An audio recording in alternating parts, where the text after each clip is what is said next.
This is my true story. My wife was the only person I thought I could trust after my family fell apart. I believed she was my support, my partner, the last bit of love I had left. But last month, I pretended I was going on a trip. And what I discovered shattered me more than any loss I've ever lived through. I caught her living a whole different life behind my back. What I saw felt like someone ripping my heart out with their bare hands. And what happened next changed everything. Before I tell you, tell me where you're watching from. And please subscribe so my stories can reach more people. After I lost my son, my whole world fell apart. The pain was so strong that some days I could barely breathe. I felt like the ground under my feet had opened and swallowed everything I cared about. The only person left beside me was my wife. I held on to her like a man hanging from the edge of a cliff. I thought she hurt the same way I did. I thought we were two broken people trying to survive the same loss.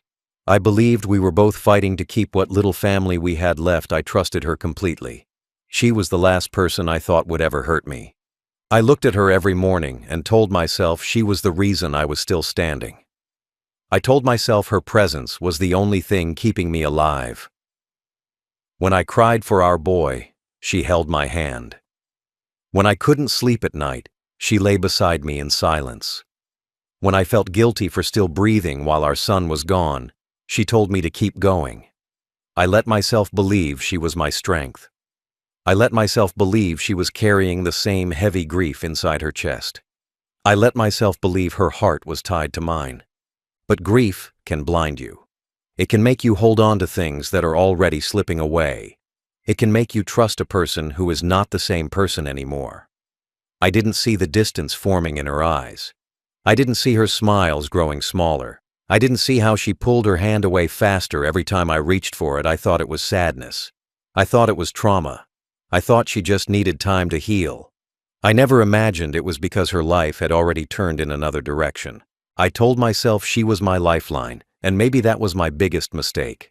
Because when you depend on one person to keep you standing, you don't notice when they stop standing with you. I loved her with everything I had left. Even on the days when I felt empty, I gave her the little strength I still had. I cooked for her. I checked on her. I tried to talk to her. I told her I was scared of losing her too. She always nodded, always whispered something soft, always acted like she felt the same. But something was wrong. Deep inside, I felt a small crack forming, a cold feeling I tried to ignore. A feeling that told me I was holding on to a shadow of the woman I married. I pushed that feeling down because I couldn't handle losing her too. I didn't want to imagine a world where she wasn't mine.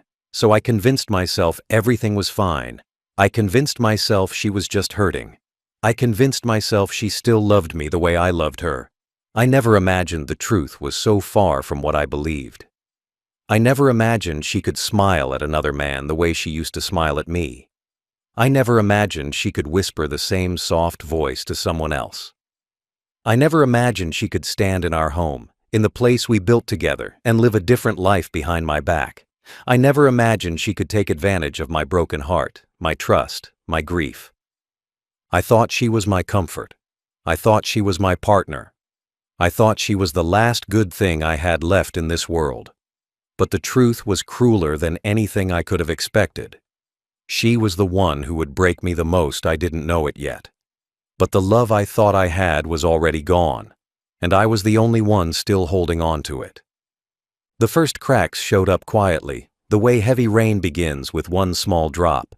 At first, I didn't think much of it. A late phone call here, a sudden excuse there. She started keeping her phone face down on the table. She used to leave it anywhere, even in the bathroom, without worry. Now she kept it glued to her hand like it held her whole life inside it, a life I wasn't allowed to see. She started going for walks at strange hours. She said she needed fresh air, but she never came back with that tired sadness grief usually brings. Instead, she came back looking lighter. And that scared me more than anything. I tried to tell myself she was just hurting differently than I was. Everyone grieves in their own way. That's what people always say. But grief doesn't make you hide messages. Grief doesn't make you smile at a screen when you think no one is watching. Grief doesn't make you turn cold when your husband reaches out to hold your hand. She didn't pull away harshly, but she pulled away just enough that I felt the space growing between us like a quiet wound. There were nights she stayed up long after I went to bed. I'd wake up and hear her downstairs, whispering in a voice too gentle to be grief. I didn't want to think anything bad. I told myself she might be talking to a friend for support. But why whisper? Why hide? Why stop talking when I walked into the room? Why close the laptop so fast she almost broke the screen? These were small things, but small things can cut deeper than a knife when you already feel fragile. I asked her if everything was okay. She always said yes. Her yes felt thin, like it barely had breath behind it. She started leaving earlier in the mornings and coming home later at night. She said she joined a group therapy session. I wanted to believe her. I really did. I wanted her to heal, to feel safe, to feel held. But sometimes she came home with a look on her face that didn't match therapy. Her eyes were brighter, her clothes carefully chosen, her hair fixed just a little too nicely for someone who spent hours crying with strangers. I noticed smells too. New perfume I didn't buy for her. A scent of cologne that wasn't mine when she hugged me lightly before pulling away. She said it came from sitting next to someone in the waiting room. I nodded and pretended to believe it. But it felt like a lie sliding across my skin. I knew something was wrong, but I didn't want to be right. I didn't want the truth to destroy whatever was still left between us. She started avoiding pictures of our son. She used to look at them every day, touching the frame with trembling fingers. Now she passed them like they were old trash. She didn't say his name anymore. She didn't sit by the couch where we cried together. She didn't ask how I was feeling. Instead, she asked if I was going anywhere that day, what time I'd be home, how long I'd be gone. Those questions weren't about love. They were about schedules, timing, planning. I didn't see it then, but those were the questions of someone organizing a secret life, not someone saving a broken marriage. Sometimes I caught her staring at the door like she was waiting for something, or someone. When I asked if she was okay, she would jump like she was startled back into the world she shared with me. Her smile became a stranger's smile, small and forced, like she was wearing her face instead of living in it. The warmth she once had for me slowly became a cold wall I couldn't climb, no matter how hard I tried. I thought losing my son was the worst pain life could give me, but watching the woman I loved drift away without saying a word was worse. Because when someone dies, you know they're gone. But when someone stays and stops loving you, you feel them disappear piece by piece while you're still looking right at them. And that kind of disappearance hurts in a way nobody prepares you for. The day I set the trap, I felt something inside me break for good. I woke up knowing I couldn't keep pretending everything was fine. I couldn't ignore the long hours, the hidden phone, the coldness in her touch. I couldn't lie to myself anymore. I needed the truth, even if it destroyed whatever little strength I had left. So I told her I had a work trip in Miami. I said I would be gone for 3 days. I packed a suitcase, put in clothes, folded shirts, placed a toothbrush on top, all just for show. I walked around the room like a man getting ready for a normal day, but inside, I felt dead. I kissed her goodbye at the door. She hugged me, but her arms felt weak, like she didn't want me to stay or go. She just wanted me out of the way. She didn't ask me to call when I landed. She didn't ask if I needed anything. She just smiled a thin smile and closed the door softly behind me. That soft closing hurt more than any slam. It told me she wasn't sad to see me leave. She was relieved. I didn't drive far. I turned the corner and parked behind a row of trees where she couldn't see me. My hands were shaking so badly I had to sit for a few minutes just to breathe. I hated what I was about to do, but I knew if I didn't do it, I would lose my mind. I took out my phone and opened the hidden camera app I installed a few days earlier. It wasn't something I ever thought I would need. I never imagined planting a camera in my own living room, in the home I built with love and hope. But when trust dies, desperate men do desperate things. I kept staring at the screen, waiting. The living room was empty, quiet, still. For a moment, I almost convinced myself I was wrong, that I was the one overthinking, that grief had twisted my mind. I almost started the engine to drive back home and apologize for doubting her. But then I remembered every cold glance, every whispered call, every lie she fed me with a straight face. And I stayed parked. I stayed quiet. I stayed watching. Minutes passed. Long minutes that felt like needles poking at my chest. She walked into the living room on the screen. She looked around like she was checking if the walls could hear her. Then she fixed her hair in the mirror. She changed her shirt. She sprayed perfume, the one she never wore around me anymore. And that was when I knew a wife doesn't dress like that for a day spent grieving. She dresses like that for someone who makes her feel alive in ways her husband no longer does. My hand tightened around the phone. My heart felt like it was shrinking, squeezing itself smaller just to survive the blow it knew was coming. I watched her walk back and forth, straightening cushions, lighting a candle, checking the clock again and again.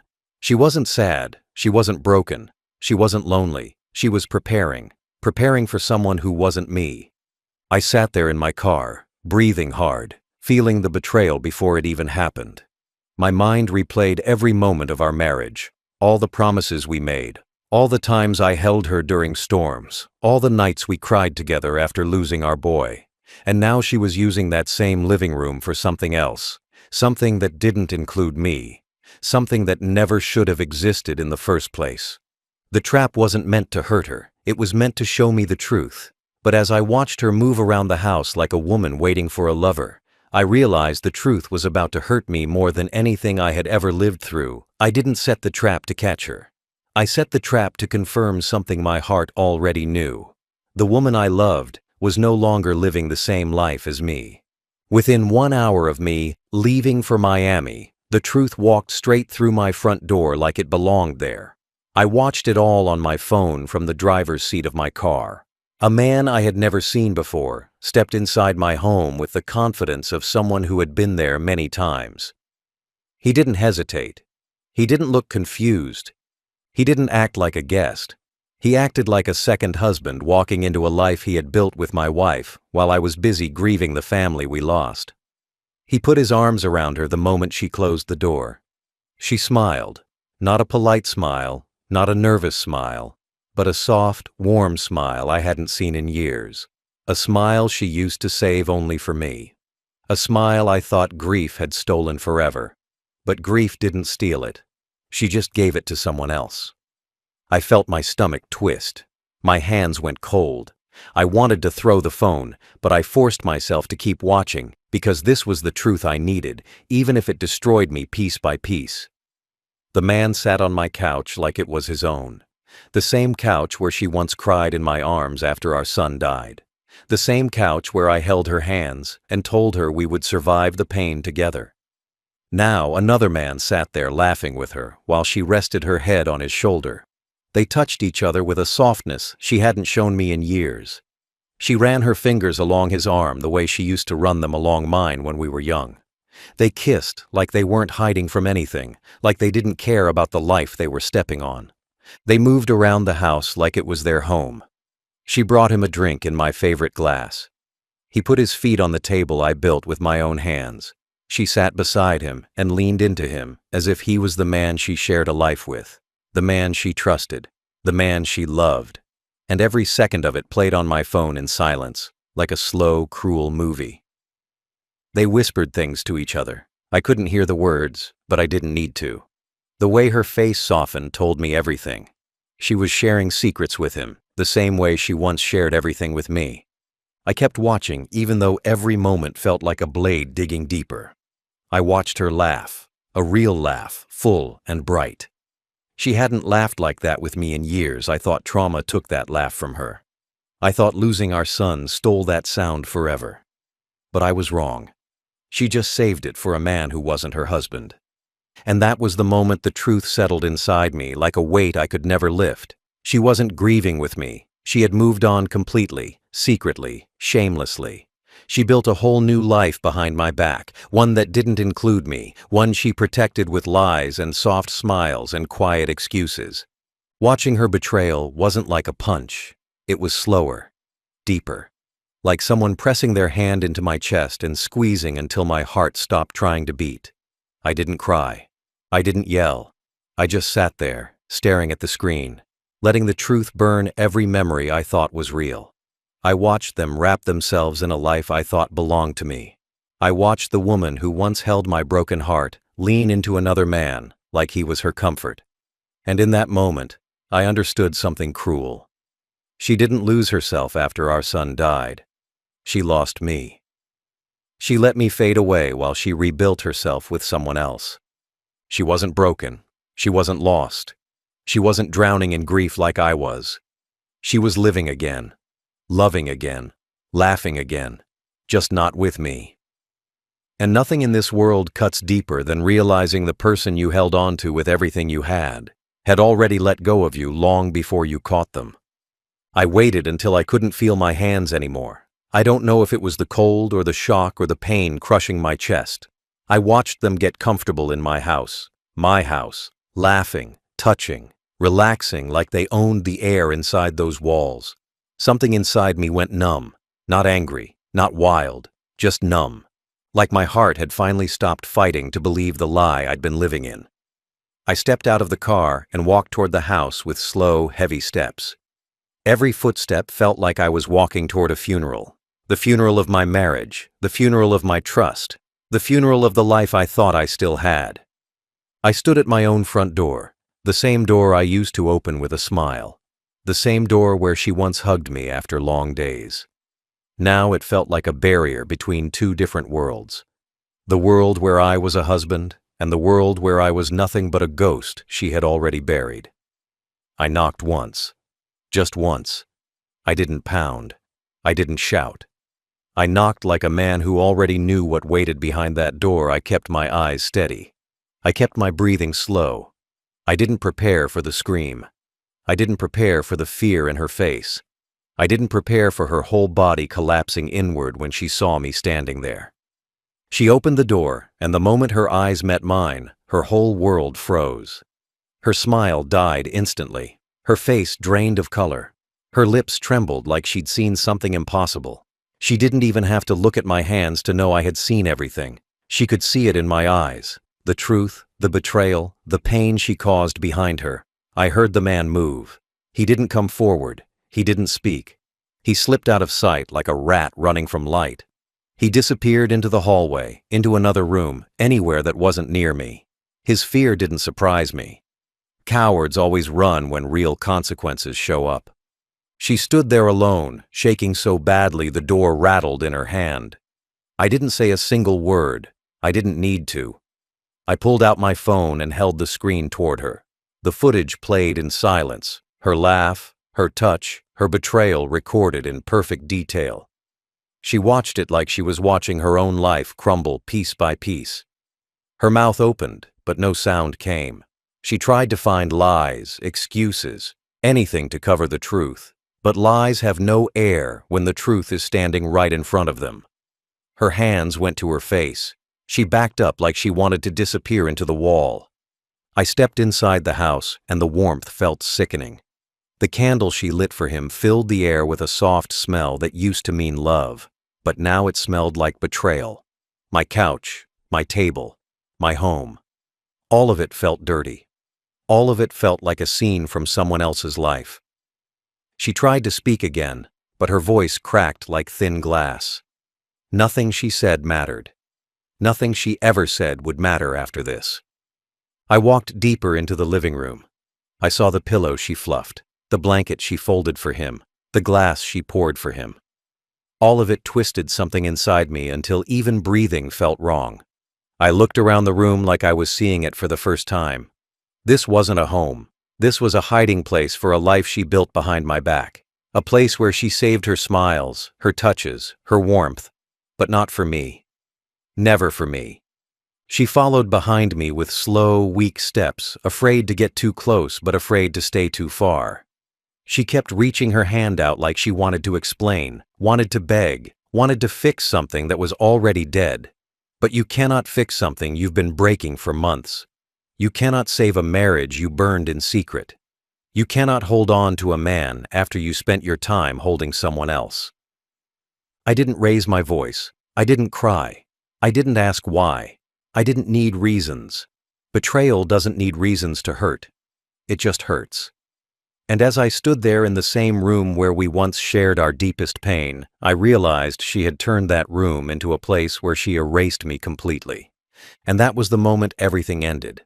Not with shouting, not with fighting, not with chaos. It ended with silence.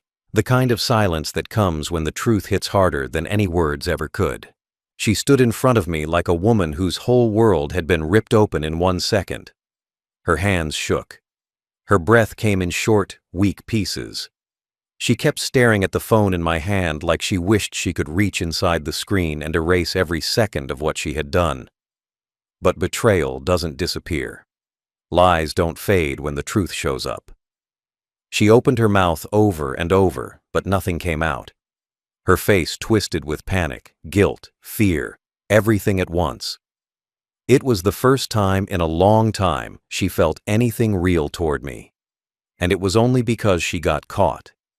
I didn't touch her. I didn't move toward her. I didn't ask for explanations. I didn't want to hear how she felt lonely, or how she needed someone, or how she wasn't herself. Betrayal always tries to blame something else, but she didn't cheat because of grief. She didn't cheat because of pain. She cheated because she chose to build a life without me, while still using my house, my trust, my love as her cover. And now that her secret was out, she looked at me like I was the danger, when really the danger had been living beside me the whole time. The man she was with peeked down the hallway, saw me standing there, and slipped right out through the back door. He didn't fight for her. He didn't defend her. He didn't even try to stand by her. He ran. And watching that made something inside me twist even harder.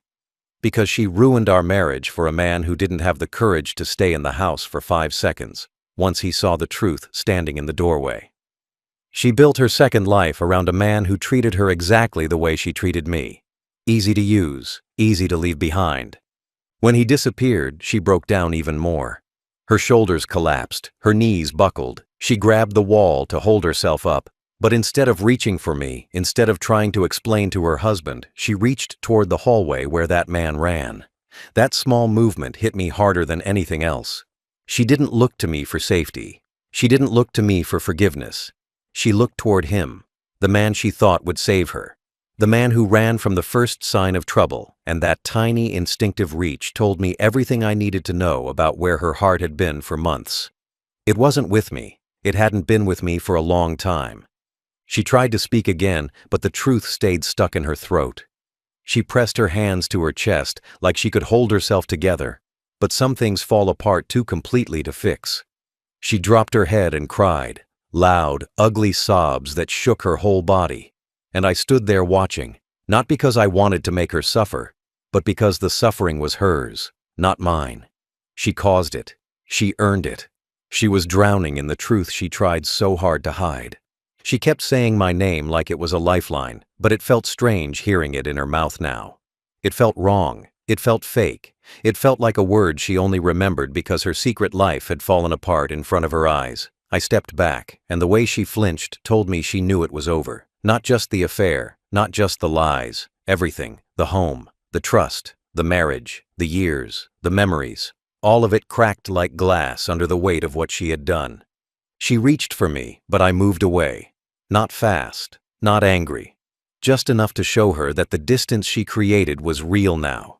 She tried to get closer, tried to touch my arm, tried to hold on to something she had already destroyed. I let her hand fall back to her side, and the look on her face, that moment when she realized nothing she said or did could undo the truth, was the moment everything inside her collapsed. She wasn't crying for me. She was crying for the life she lost, the life she threw away. I looked around the room one last time, the pillows she arranged for him, the candle she lit for him, the space she shared with him.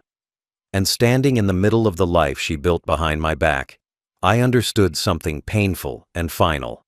This marriage had ended long before I walked through that door. I just hadn't accepted it yet. I didn't argue with her. I didn't shout. I didn't demand explanations she would twist into excuses. I just walked past her and sat down at the table. The same table where we once ate dinner together. The same table where we talked about our plans, our future, our son. Now the table felt like a stranger. She stood a few steps away, shaking so hard she could barely breathe. She kept begging with her eyes, waiting for me to say something, anything, something she could grab onto. But there was nothing left to grab. She had cut every rope between us with her own hands. The next morning I went to a lawyer, not out of anger, out of clarity. The moment I saw her with that man, everything inside me settled. I didn't need to fight. I didn't need to fix. I didn't need to stay. There is a silence that comes after heartbreak, a silence that tells you the story is finished, and I felt that silence the second I watched her betrayal unfold on my phone. It was over before I even confronted her. All I had to do now was walk the final steps toward the door she had already opened. Filing the divorce papers felt strangely easy, not painless, but simple. The lawyer asked if I was sure. I didn't hesitate. There was no marriage left to save. The woman I married was long gone, hidden behind lies, secrets, and stolen laughs she shared with another man.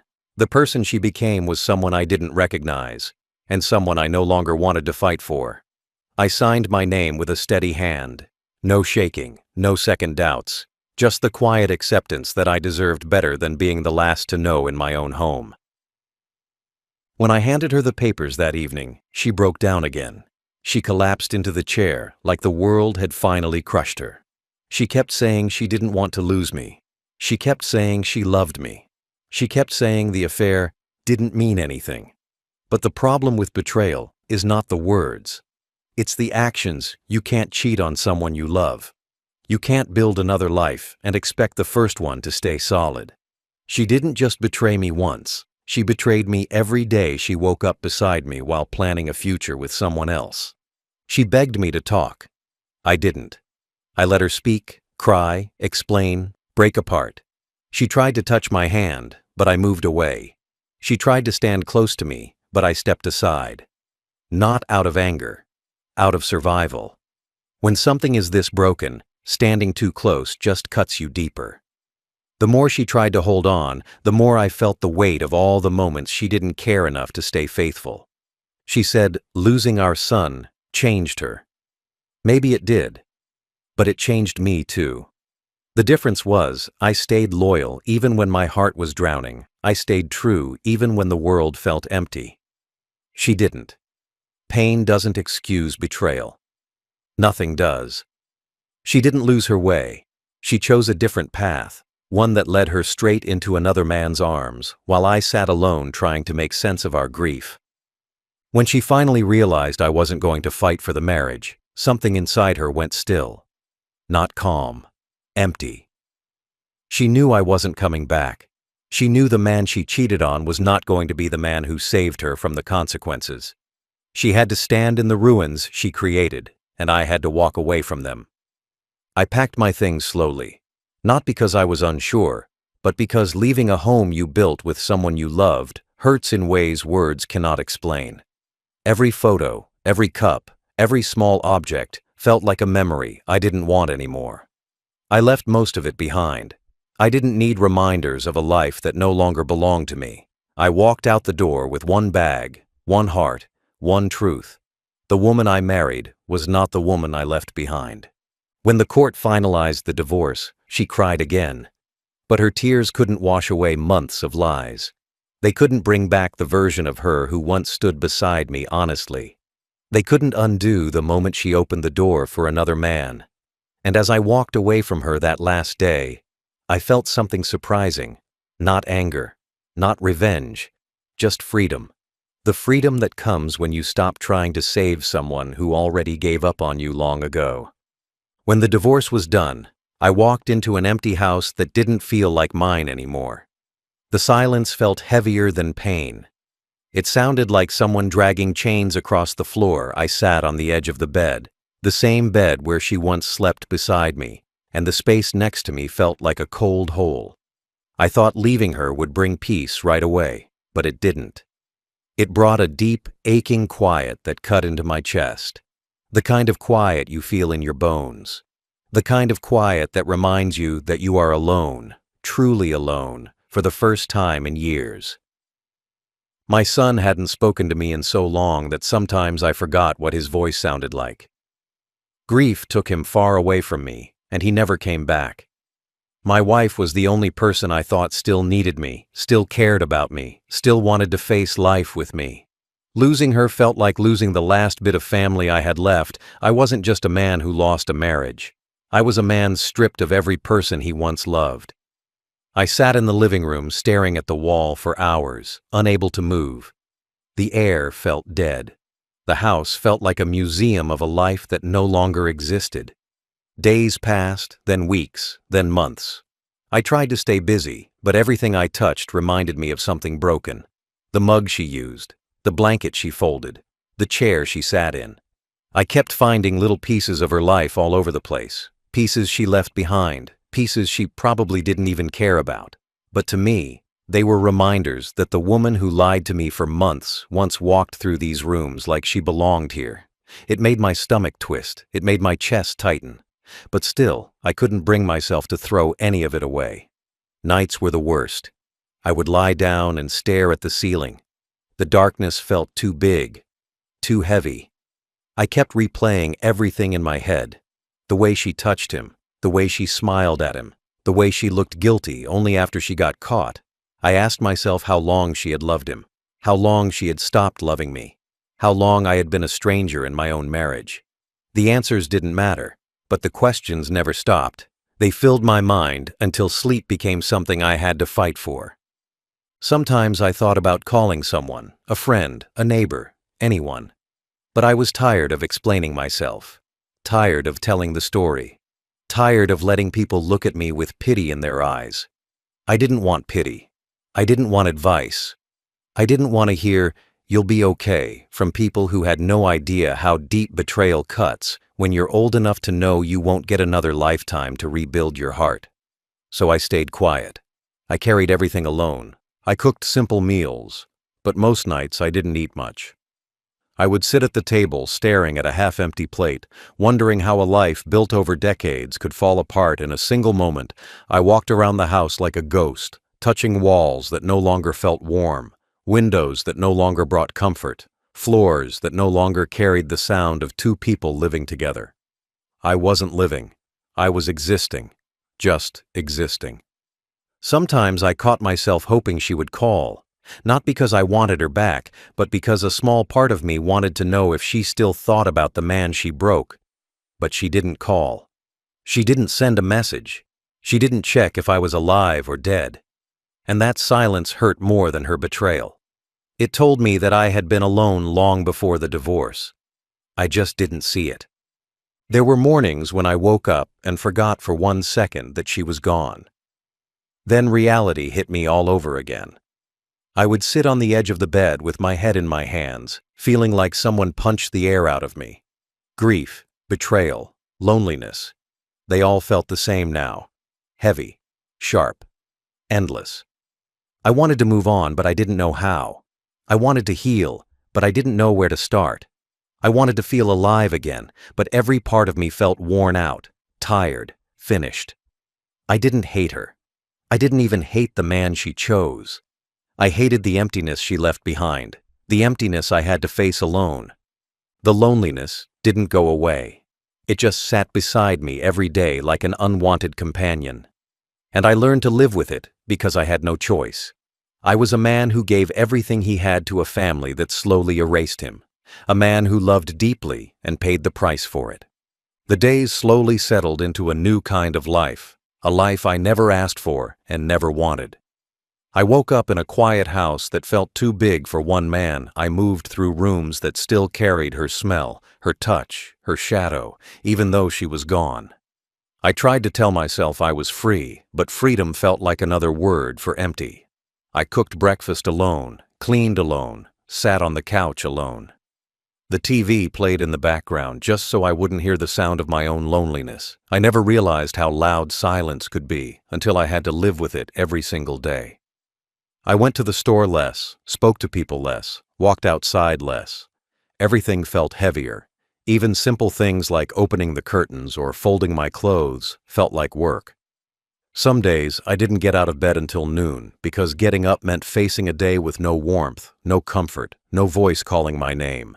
I had spent years thinking love would carry me through old age. Instead, betrayal pushed me into a life where I had to rebuild myself, one slow breath at a time.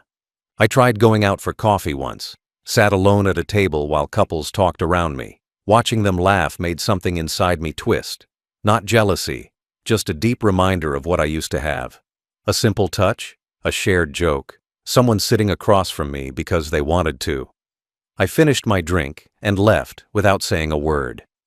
Even the fresh air outside felt strange, like it belonged to a world I no longer fit into. People told me to move on, but they didn't understand.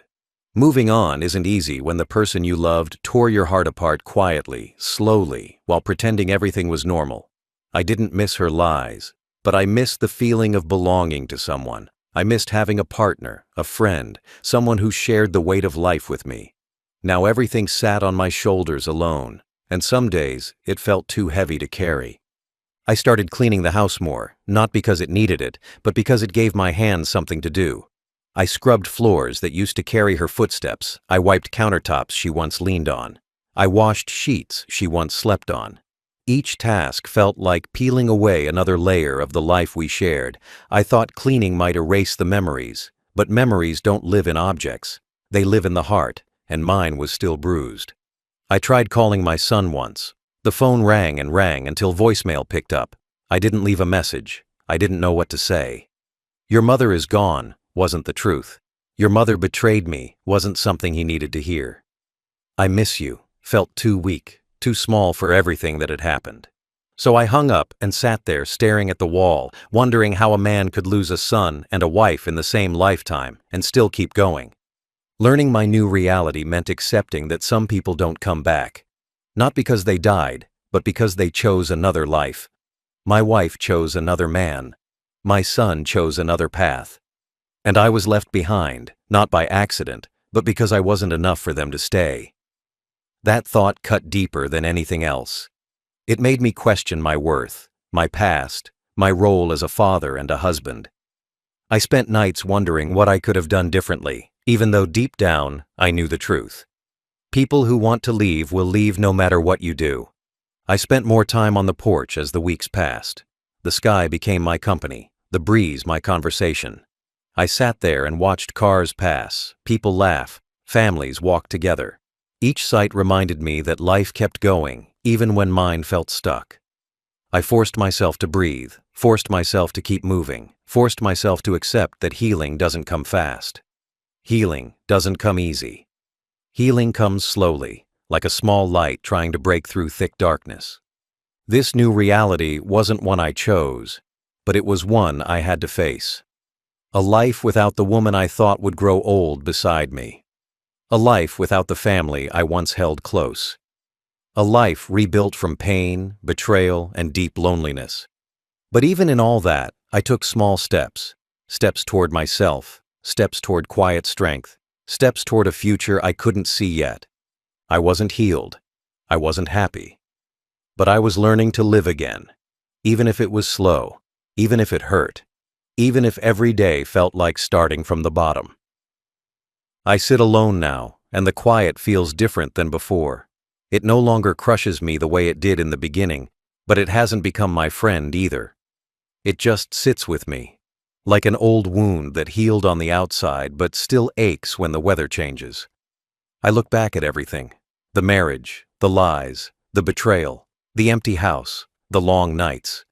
And I understand one thing clearly: love can break you in ways nothing else can. And when you are an old man, there is no time left to start over the way young people do.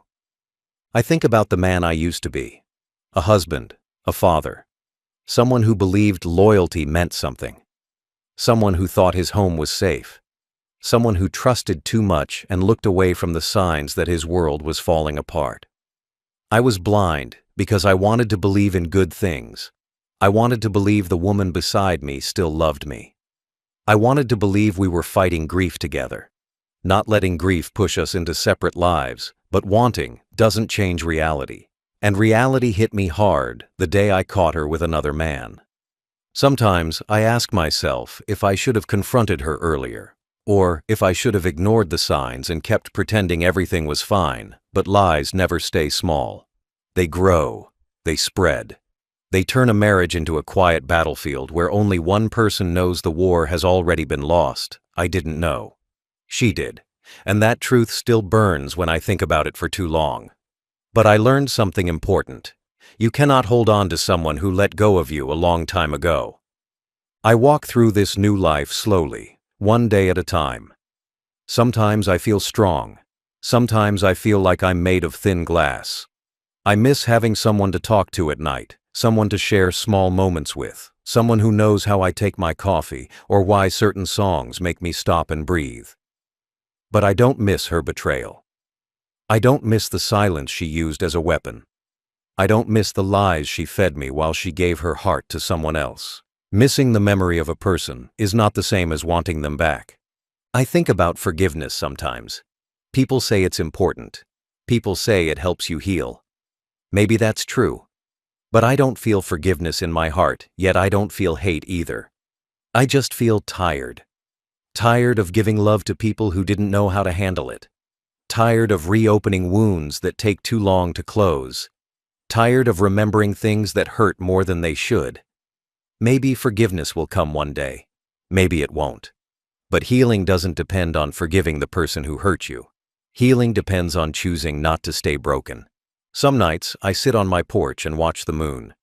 I think about how she once sat beside me, her head on my shoulder, both of us talking about growing old together. And then I think about how easily she threw all of that away for a life that didn't last, a man who ran at the first sign of trouble. It makes me realize something painful but true. The person you love the most can be the one who destroys you the fastest, and you never see it coming until it's too late. But even with all the pain, I remind myself of one thing. I survived. I survived the betrayal. I survived the loneliness. I survived the nights when the house felt like a tomb. I am still here, breathing, moving, living. Maybe slower, maybe quieter, but still living. And that means something. It means I wasn't as weak as she thought I was. It means her betrayal didn't end me. It means I have a chance, even at this age, to find my own peace. Now, I sit with my thoughts and let them pass like waves. Some hurt, some calm me, some leave me empty. But all of them remind me that truth is better than lies. Even when the truth breaks your heart, I tell myself this every day. It is better to live alone in honesty than together in betrayal. And I believe that now. Truly. My final thought. I pretended to leave for a trip. But she had left our marriage long before I ever stepped out the door.